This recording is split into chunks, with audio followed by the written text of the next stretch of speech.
am not a check-in every day type of person. I'm a very much, when I'm here, it's all about you, but I don't check in as often as I should with friends. And I've been told that in the past and I've adjusted, but you just have to tell me, but it's not a natural instinct. And so with this, I understand like Eva being like, this is kind of a high maintenance friendship in a way where I'm not going to be the same type of giving friend that you are to me, but I will show up in the ways that I can. If you need me, I will always be there. And so that would make me consider like, oh, am I a bad friend because I think about you, but I might not text you to be like, hey, I just want to make sure you're okay. But you should know that I would hope you would call me if you weren't okay and know that I would show up for you and be there for you. I'm just not I'm not considerate. Yeah. I'm not a considerate friend in the way that I would like to be. That's a pronouncement there. It's true. And it's like one of my biggest flaws because I'm just so work focused that I'm not like, I'll think about you, but not tell you that I'm thinking about you. Right. And that's fair. But that's also part of friendship, right? Because, you know. Hey guys, and welcome to Little Black Bird 91. Listen, Issa Rae is not a Capricorn. I saw a lot of comments. It's not about her being a Capricorn, okay? All right? And it's certainly not about her being busy at work. No, she has an avoidant attachment.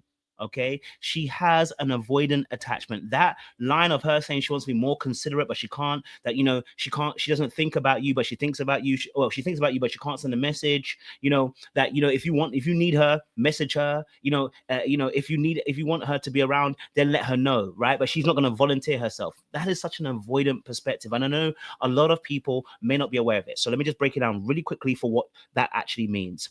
Avoidant attachment is simply something that was done by John Bowlby, a British psychologist. And what he concluded was that young children, the way they dealt with separation anxiety between their parent and a caregiver. And what he saw was that as adults, we create emotional bonds in relationships in particular ways. There's secure people, all right, who are very good at giving and receiving, right? So they will be able to text you. If they think about you, they'll text you. If they think about you, they'll call you, and if you call them, they're willing to take your call. If you text them, they're willing to text back.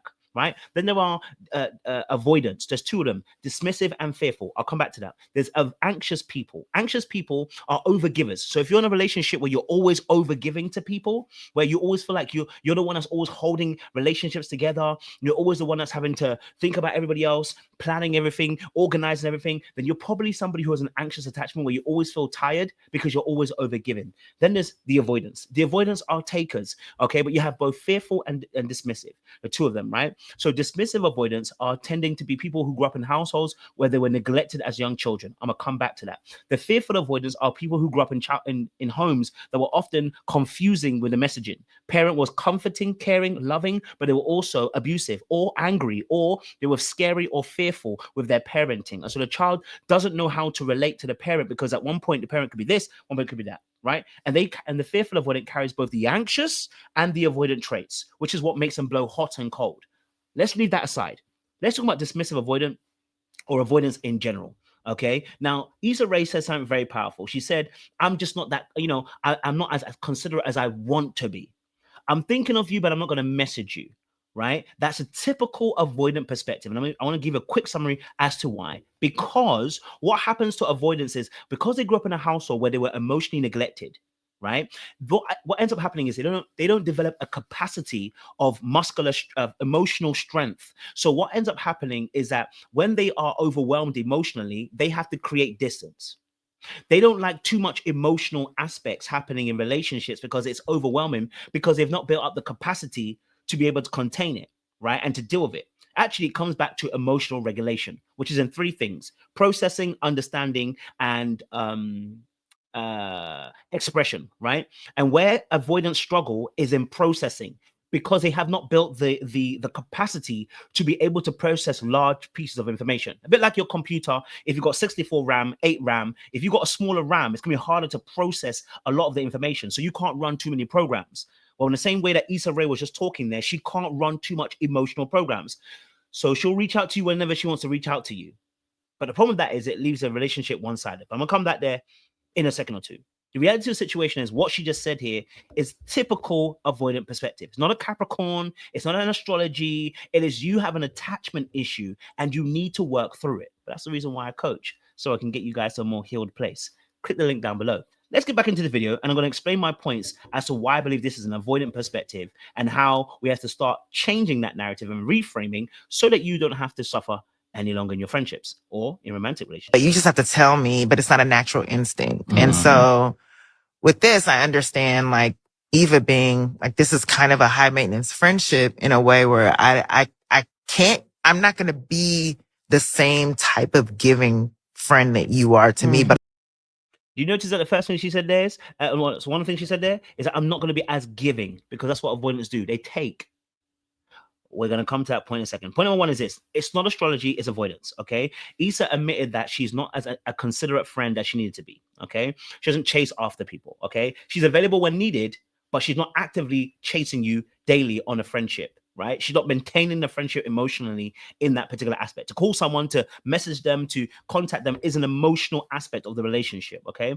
Now, this isn't a star sign problem, okay? But we have to understand that avoidants often pull back from consistent emotional engagement because they're afraid of being overwhelmed and overtaken and engulfed. It's not because they don't care, okay? But that level of closeness feels like they're being suffocated, and because they haven't dealt very well with good boundaries, because they've not learned how to have really good boundaries. It looks like they do, but all they do is avoid. And avoidance is not a good way to have boundaries. Boundaries need to be expressed and need to be spoken about to let that other person know, this is as far as you can come, and this is as far as I'm willing to go. Right now, because again, going back to what I said, the way they're raised in households where they were neglected and they were made to be highly hyper independent, they don't depend on anybody else. All right, so they internalize independence as safety, and that consistent closeness becomes a threat to their independence. Okay, so if we were to reframe that aspect, we have to reframe it in a way of saying that she's not rude. She just doesn't feel safe enough to be emotionally dependent on somebody else because she wasn't taught how to do so. But what she needs to, she wasn't taught how to do so without emotionally drowning, right? Without being overwhelmed, without being overtaken. It feels like a whole bunch of waves are coming and then she's being engulfed and drowned. So it's really important that aspect. So when she said, obviously, you know, that she doesn't reach out to the person, that's what she's avoiding. Now, point number two is that, again, avoidance isn't being a Capricorn. Avoidance is about the capacity and not just the preference. She's not trying to ignore you, and she's not trying not to contact you, but she is struggling to be able to maintain her own sense of independence. So having you on board is difficult for her too. Okay, so avoidants tend to feel overwhelmed by the emotional demands of people, and not because they're cold-hearted, but because, again, like I said, they don't have the bandwidth. Okay, and they're taught how to hold space for themselves, not for others, right? Because they were neglected as children. Okay. So the way I describe it is like being in a chamber with limited air, and then someone walks in and starts breathing.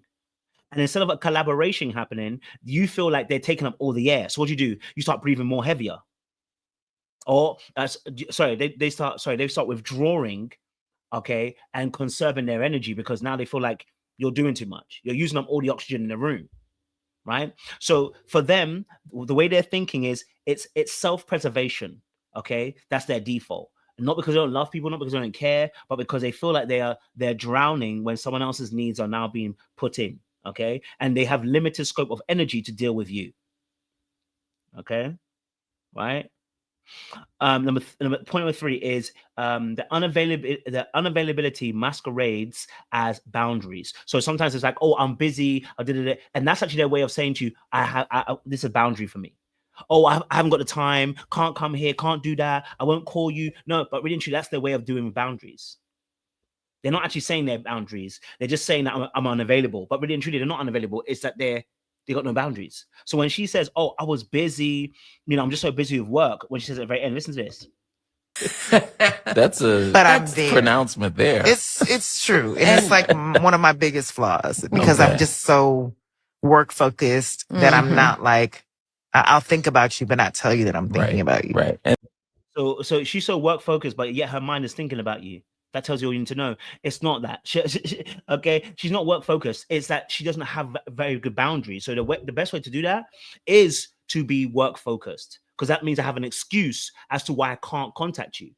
and we're in a new generation now where we have so much access to people that now you have to use "I was busy," as a WhatsApp message. "I was busy, that's why I didn't see you." Okay, but she said she will be there for the person, right? But the reality is that intimacy in a friendship requires proactive presence. It also requires you to be consistently consistent. It requires you not to just be reactive to the support, but actually also be available. And that's the hardest thing. Being reactive is hard because it means being switched on. And when you're switched on, that creates the nervous system, right? It triggers a nervous system, and that's the anxiety that starts to kick off. And then that trips a wire, and that makes me want to go avoidant again.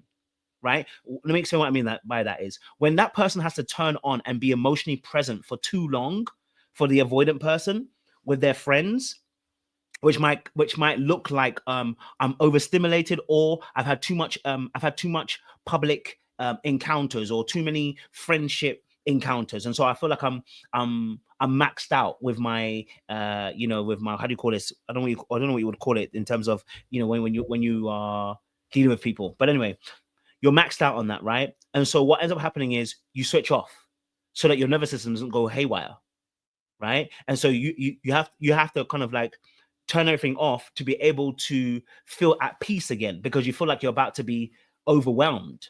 Okay, so that emotional availability is on demand, but it's on demand at your kind of discretion. So that's not a very open relationship. If you notice that, it becomes a power dynamic very quickly, because usually avoidants have anxious people as friends. Why? Because anxious people consistently are trying to prove themselves by being friends or dating people that are avoidants who are always running away. Because the anxious person is trying to validate themselves and their status and their worth by changing the history of what they experienced. Your inconsistency as a friend is a replica of what they experienced as a child. And so as a child, the anxious person is now as an adult, the anxious person is trying to change what happened to them as a child through rectifying your relationship with them right now.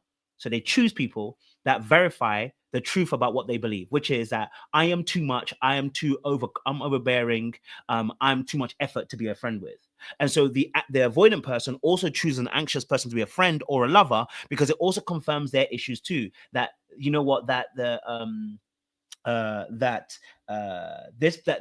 people are too much, they're too overbearing, they always want to suffocate you, they want to trap you, they don't care about your needs, they just care about just being around you, being all over you.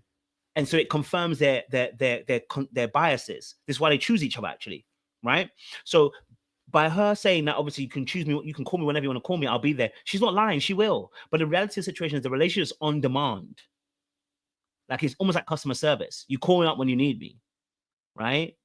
And so sometimes people who are avoidant don't realize how they actually show up in a relationship and friendship.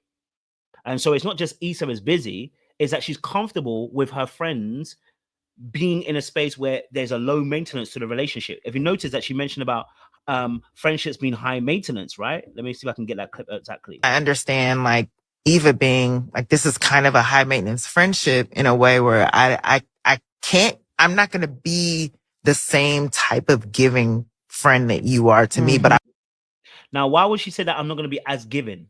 Well, because more than likely her friends are giving, because they're probably anxious people, right? And so what's happening is she's even saying that this is high maintenance. It's not high maintenance. It's a normal relationship. Listen, I know the truth. Same thing happened to me. It feels high maintenance because I'm having to do more than I would normally have to do. It feels safer to give less, right? So her talking about her being at work, being busy, having fame, can be a way of just masking the avoidant traits that she actually has, right? Like I said before, she has people around her who have accepted her distance because of her status, right? Like if your friends know that you're a celebrity, like, well, she must be busy. But the reality of the situation is she probably isn't busy. Okay, all right? But she's able to use that as an excuse now. Okay, so growth will only happen when people won't accommodate your trauma response. When they start demanding more of you and saying, this is not acceptable anymore for me in terms of a friendship, and you start losing all your friendships, you're going to realize that ain't going to work for you. But the proof of the matter is, you probably have friends who are also traumatized too, who have their own attachment issues. That's why it's working so much. All right. So as I said before, for me, when I'm listening to Issa here, she's not a Capricorn. She's somebody who needs to deal with her attachment issues. And if you don't know how to process emotional information, you're going to struggle being able to have capacity for other people. All right. So understanding how when you get to a place when you're shut down, you have to learn how to be able to say, hey, give me some time here. I'm gonna recalibrate, come back to you. But it's actually a learning process. You have to start learning how to be switched on more and more as time goes on. But you practice this through little by little, step by step. You practice this by literally, having to kind of, I would say this, like, work on the backlog that you have. You have a backlog. Avoidance have a backlog because they have an emotional river that is flowing through them, but they have denied the river exists. So there's a backlog, and until the backlog is cleared up, or at least somewhat cleared up to some degree, they're going to always do this avoidance thing because they always feel like there is not enough time and not enough energy for themselves. They always feel like they're in a chamber and you're stealing the air. So for them, until they deal with some of their own baggage, until you start realizing that you are not processing your emotions, you're going numb. You're not actually self-soothing. You're going numb. You do things like I play games. That's one of my ways of going numb. I don't realize playing games, watching endless Netflix. I do things to kind of sign out of the world, as I call it. Right? If you're an avoidant, you know this as you're watching this. You have something that makes you sign out the world. Okay. And that helps you to de-escalate the emotional arousal you're feeling. But it's because there's a backlog that needs to be dealt with. There's a lot of pain that you have avoided and dismissed. Hence why it's called dismissive avoidant. But anyway, listen, that was my quick thoughts. If you are suffering through something like this, maybe you're the person who's just like Issa Rae. I saw some people in the comments of that video on Instagram talking about, I'm a Capricorn. You're not a Capricorn, okay? You are an avoidant and you need to deal with it, right? Because people are actually dealing with you and they're allowing you. But one day you're going to realize people are not going to allow you. Okay. All right. So if you're new to the channel, make sure you like, share, subscribe. For those of you who want coaching, click on the link down below. We're helping people in this aspect to be better, get better, and to be growing, transforming, and healing in 2025. Don't be left behind, baby. Okay. All right. Click that link. See you.